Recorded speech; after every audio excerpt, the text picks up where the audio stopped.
అప్పుడు మీరేంటంటే ఒక్కొక్క సినిమాలో ఒక్కొక్కరికి ఇంపార్టెన్స్ ఉండేది. డెఫినెట్గా ఇప్పుడు అది లేదు. మీకెలా అనిపిస్తుందమ్మా? అంటే అది చేశారు, ఇది చేస్తున్నారు కదా! ఇమేజ్ మెయింటైన్ చేయాలనుకుంటే అసలు ఇప్పుడు వచ్చే క్యారెక్టర్స్ చేయకూడదు.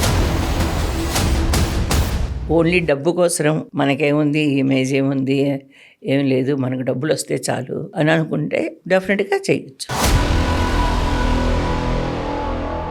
అంటే హ్యాపీనెస్ లేదమ్మా చేసే అస్సలు లేదు. ఎందుకంటే నేను చూసిన చాలా వరకు నేను చేయని సినిమాలు ఫస్ట్ రోలో కొంతమంది ఆర్టిస్టులు, సెకండ్ రోలో కొంతమంది ఆర్టిస్టులు, మంచి ఆర్టిస్టులే అందరూ. డైలాగ్ ఉండదు, ఏముండదు.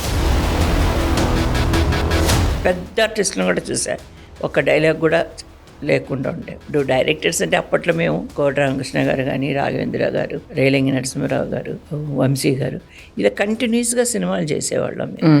అప్పుడు మేము అడిగేవాళ్ళం, సార్ మేము నెక్స్ట్ సినిమాలో మేము ఉన్నావా లేదా, ఏంటి వాళ్ళకి డేట్లు వచ్చాయంట, మాకు రాలేదు ఎందుకు, అలా అడిగేవాళ్ళం. తర్వాత సీన్లో పోట్లాడేవాళ్ళం, నాకు డైలాగ్ వచ్చిందా లేదా సీన్లో, లేదంటే నాకెందుకు డైలాగ్ లేదు, నేను ఏదైనా ఒక డైలాగ్ చెప్తాను.